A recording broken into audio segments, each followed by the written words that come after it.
കൊല്ലം നഗരത്തിൽ നിന്ന് ഏകദേശം 6 കിലോമീറ്റർ വടക്കായി സ്ഥിതി ചെയ്യുന്ന ശാന്തസുന്ദരമായ ഒരു കടൽത്തീരമാണ് തിരുമുല്ലവാരം ബീച്ച്. കൊല്ലത്തെ ഏറ്റവും പ്രശസ്തമായ വിനോദസഞ്ചാര കേന്ദ്രങ്ങളിൽ ഒന്നാണിത്. പ്രധാന പ്രത്യേകതകൾ: ശാന്തമായ കടൽത്തീരം.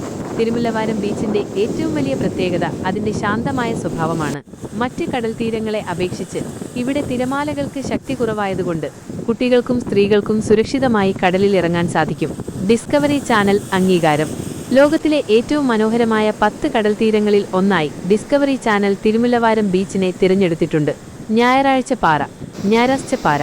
കടലിൽ ഏകദേശം 1.5 കിലോമീറ്റർ ഉള്ളിലായി ഒരു വലിയ പാറയുണ്ട്.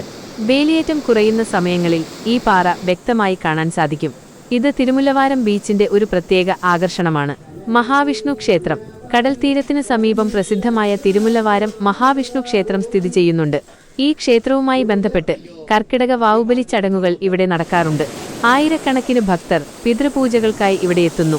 കടലിനോട് ചേർന്നാണെങ്കിലും ഇവിടുത്തെ ക്ഷേത്രക്കുളത്തിലെ വെള്ളത്തിന് ഉപ്പുരസമില്ല എന്നതും ഒരു പ്രത്യേകതയാണ്. സ്കൂബ ഡൈവിംഗ് സാധ്യതകൾ. ആഴം കുറഞ്ഞ കടൽത്തീരമായതുകൊണ്ട് സ്കൂബ ഡൈവിംഗിനും മറ്റ് ജലവിനോദങ്ങൾക്കും സാധ്യതകളുണ്ട്. ചരിത്രപരമായ പ്രാധാന്യം. തിരുമുല്ലവാരം എന്ന പേരിനു പിന്നിൽ പല കഥകളുമുണ്ട്. മാർത്താണ്ഡവർമ്മ രാജാവിന്റെ അംഗരക്ഷകരായിരുന്ന തിരുമല്ലന്മാരിൽ നിന്നാണ് ഈ പേര് വന്നതെന്നാണ് ഒരു വിശ്വാസം. മാർത്താണ്ഡവർമ്മ തന്റെ ഒഴിവു സമയങ്ങൾ ഇവിടെ ചിലവഴിച്ചിരുന്നുവത്രേ.